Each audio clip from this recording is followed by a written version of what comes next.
Hey everybody, this is Games Plus James and welcome back to our 2D platformer tutorial in Unity, where we're working on building a nice little platformer game and learn all the basics that you need to go out there and make your own.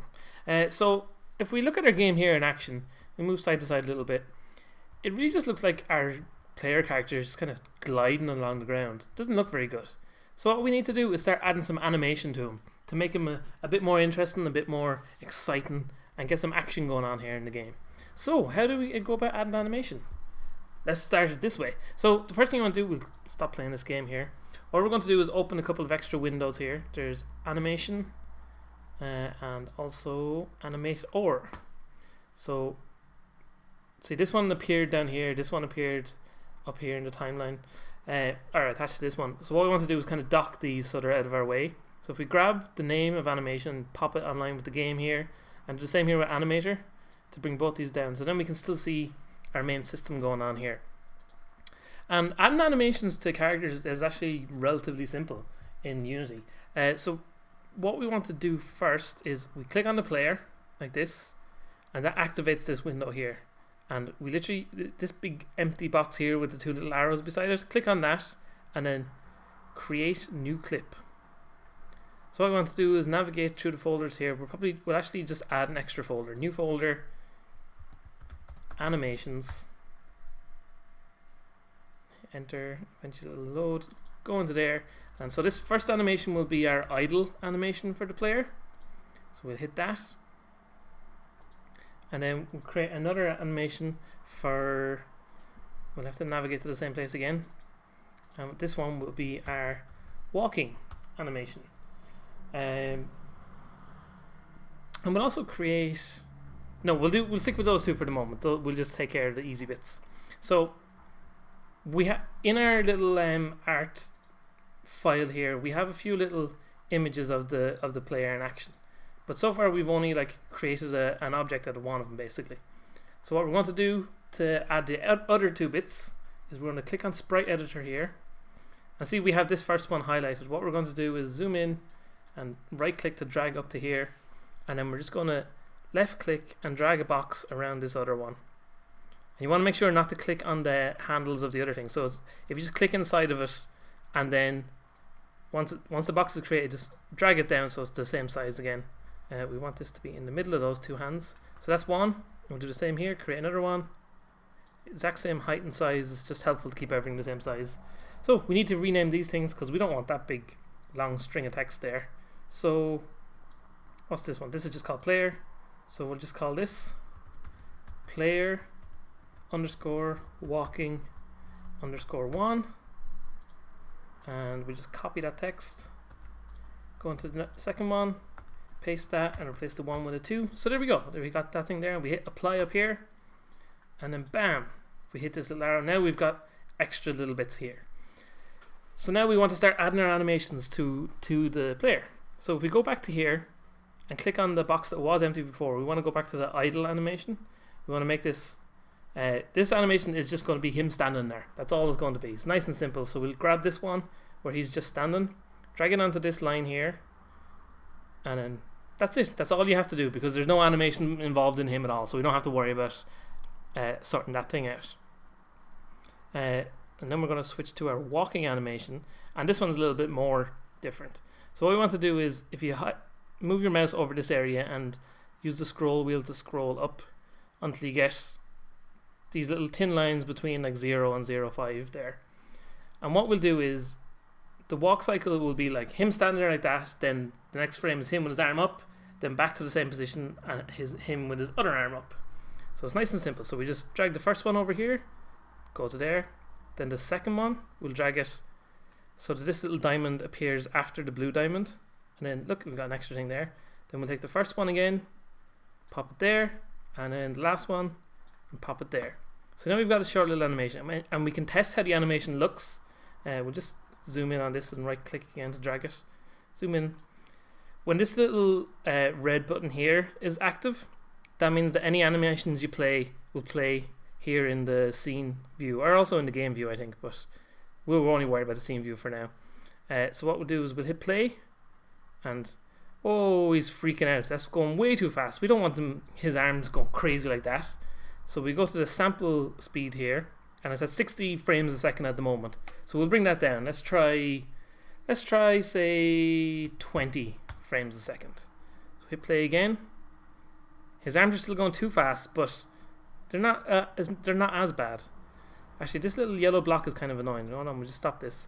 The little block is kind of in the way, so we'll just turn that off for the moment. We'll go to ground check here, and this little tick box here. If we hit that, that means that object is disabled. Oh no, we actually shouldn't do that. Undo that. Sorry. we need to turn off the animation here, because once this is on, any changes you make to this character will show up in the animation. We don't want that happening. So we're going to untick that. Now go back here, turn the record button back on again. And now we're going to change the sample speed down slower. Let's try 10. Hit play again. There we go. That seems relatively okay. We'll have to see how it looks when he's moving around in the game. But at the moment, 10 feels about right for his walking speed. So we'll turn off the record button again. And then we'll go back up here and turn that back on. Perfect. All good. So now, if we go back to the game, we have our two animations, but if we hit play, nothing happens. He's still doing his original thing.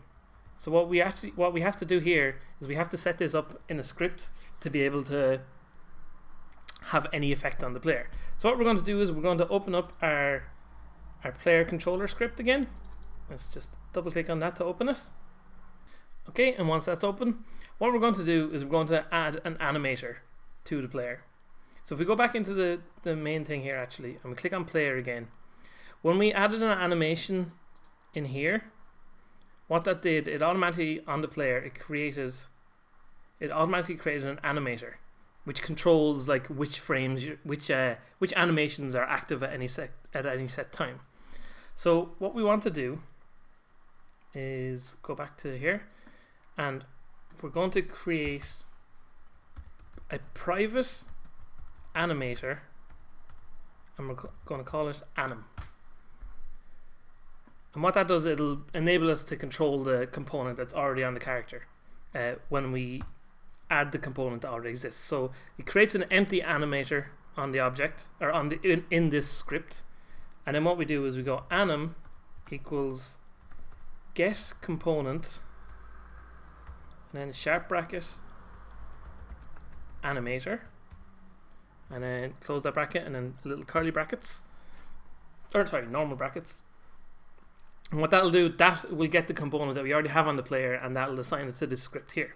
So now we can control that animator. And how do we know what the player is doing at any point? What we want to know now is, if the player is moving, we want to make him start walking. And the best way to do that, at the moment we have the velocity of the player being controlled. So what we'll do is take that velocity and set that to the animator, so then when his velocity isn't 0, that means he's moving. So the most simple way to do that is go anim dot set float, and what this will do is it won't create a variable. Actually, we'll just pop back into the system here. If we go to animator, and with the player still highlighted, the player has to be highlighted at this point, there's a little thing called parameters here. What we want to do is hit that plus button there, and they hit the plus button, and this little option comes up, and we want to hit float, because we're going to have a float that controls the speed of the character. And a float is just a number that has, like, it's not a solid number, it's like 5.6 or 5.7, as we've covered in earlier episodes. So we're going to call this speed. And so speed is 0, that's all well and good, because nothing's happening. So then in the game here, what we're going to do is anim.setFloat, and we're going to use that speed value, and we're going to, so this little bit tells us which float that we've created on that animator we're accessing, and then we're going to decide what value to give it here. And the easiest way to do that is to go rigid body 2D dot velocity dot x. We just close that and hit that thing there. So what that'll do, that'll tell us if the value is like 0, or if he's moving right, it'll tell us it's plus whatever, say plus 5 and if he's moving left, it'll say like -5. But we want him to be able to walk whether he's going like -5 or whether he's going +5. All that matters is that he's not 0. So it doesn't matter where he's going, whether he's going minus or plus, basically.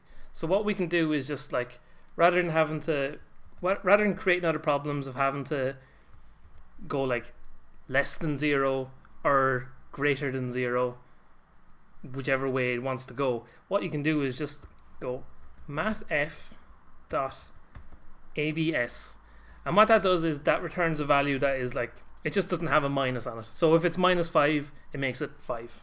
That's all it does basically, which is super handy and super useful. So now we have our speed thing. So the way we're going to use that now, we go back into our animator here, and you'll see we have these 3 little things. So this little blue one here, we have to wait for it to finish compiling. There we go. This little blue one here is like, that's automatically added to any animator, and